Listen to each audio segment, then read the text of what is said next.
Streamline your ACA filing process with Easy 1095 software, the trusted solution for 1095 and 1094 ACA form reporting.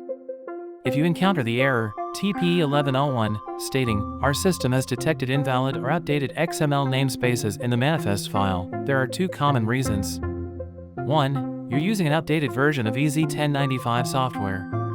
2. If you're testing ACA files, you may be using an old pre-built test data file. For submissions to the IRS ACA production site, follow these steps.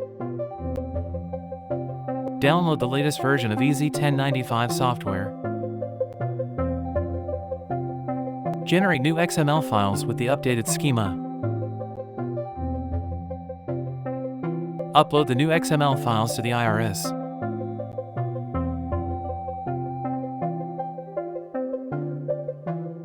For submissions to the IRS ACA test site, here's what to do.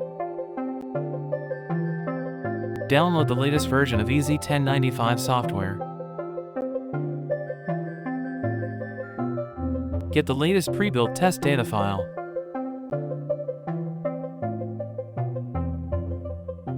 Generate new XML files with the updated schema.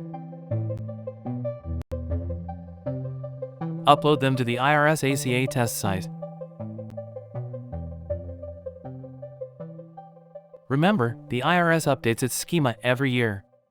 To avoid errors, always use the latest version of Easy 1095 software for your ACA filing needs. With Easy 1095, you can file ACA forms confidently and securely, all from the comfort of your office. New clients can explore Easy 1095 with no obligations or credit card requirements. Need help? Visit Halfpricesoft's site or contact our support team. We're here to assist you every step of the way. Streamline your ACA filing today with Easy 1095 software.